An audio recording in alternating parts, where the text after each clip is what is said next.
टीनू और चिड़िया के घोंसले की प्रेरक प्रसंग कहानी। एक समय की बात है। टीनू नाम की एक लड़की थी जो स्कूल में दिए गए कार्यों में बड़ी रुचि रखती थी। इस साल टीनू के स्कूल में गर्मी की छुट्टियां पड़ने से पहले उसकी टीचर ने सभी को विभिन्न पक्षियों के चित्र दिखाकर चिड़िया पर निबंध लिखने के लिए कहा था। सभी बच्चों को स्कूल खुलते ही निबंध टीचर को दिखाना था। पक्षियों की रंग बिरंगी किताब टीनू को बहुत पसंद थी। जब टीचर ने बताया कि उन पर निबंध लिखना है और सबसे अच्छा लिखने वाले को इनाम में वह किताब मिलेगी, तो टीनू खुश हो गई। टीचर ने सभी पक्षियों से जुड़ी कुछ कहानियां भी बच्चों को सुनाई। उसके बाद स्कूल की गर्मियों की छुट्टियां पड़ गई। यूं तो टीनू हर साल अपनी गर्मी की छुट्टियां बिताने के लिए कहीं न कहीं जाती थी, लेकिन इस साल की छुट्टियों में टीनू रोज पास के ही बगीचे में जाकर पक्षियों और उनके घोंसले देखने लगी। उन बगीचे में गोरैया, दार्लिन, लवा जैसे बहुत से पक्षी आते थे। टीनू बगीचे में आने वाले हर चिड़िया को पहचानने की कोशिश करती और उन्हें गौर से देखती रहती। टीनू देखती थी कि हर चिड़िया एक एक घास, पत्ती, पंख आदि को जोड़कर कैसे अपना घोंसला बना रही है। उसके मन में होता था कि चिड़िया को घोंसला बनाने के लिए कितनी मेहनत करनी पड़ती है। टीनू चाहती थी कि वो किसी तरह से उन पक्षियों की मदद करे। एक दिन टीनू ने देखा कि पास के बगीचे में बदमाश लड़कों ने लवा चिड़िया का घोंसला तोड़ दिया है। टीनू को यह देखकर बहुत दुख हुआ। उसने सोचा कि क्यों न मैं इनके लिए खुद एक दो घोंसले बना दूं, शायद ये इसका इस्तेमाल कर लेंगे। टीनू को लगा कि वो कुछ ही देर में घोंसला बनाकर तैयार कर देगी, लेकिन टीनू पूरा दिन तिनकों और दूसरी चीजों से चिड़िया का घोंसला बुनती रही। बड़ी मुश्किल से जब घोंसला तैयार हुआ तो घोंसले को पेड़ पर टिकाने के लिए कुछ मिला नहीं। टीनू की माँ यह सब देख रही थी।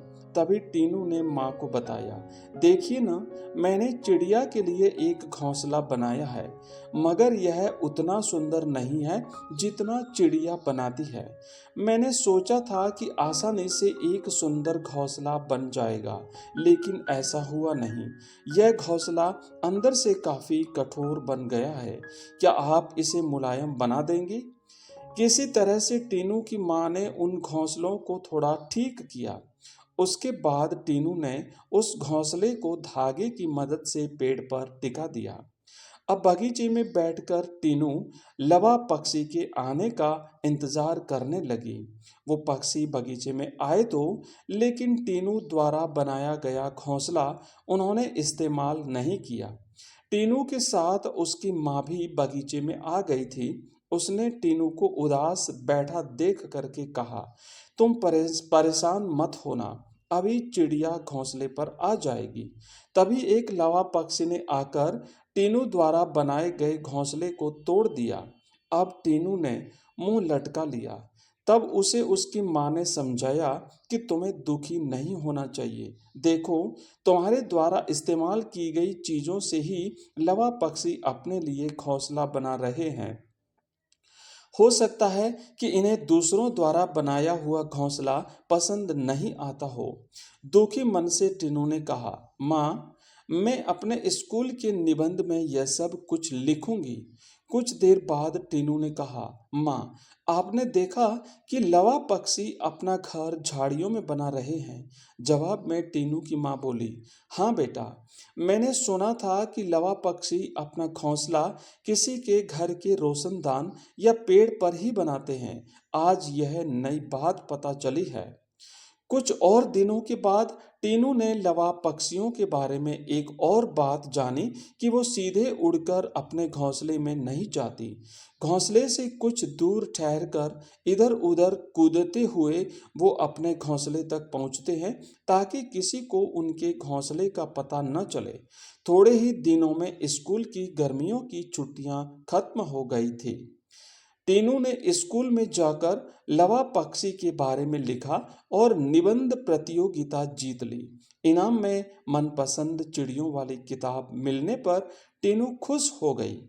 प्रतियोगिता जीतने के बाद भी टीनू रोज चिड़ियों की चहचहाट सुनने के लिए उस बगीचे में जाकर घंटों बैठती है, मानो उसकी चिड़ियों के साथ दोस्ती हो गई हो। मित्रों, इस उपर्युक्त प्रसंग से हमें ये सीख मिलती है कि छोटी-छोटी बात पर मन दुखी नहीं करना चाहिए। साथ ही आसपास की चीज़ों पर गौर करने से हमें काफ़ी मदद मिलती है। धन्यवाद।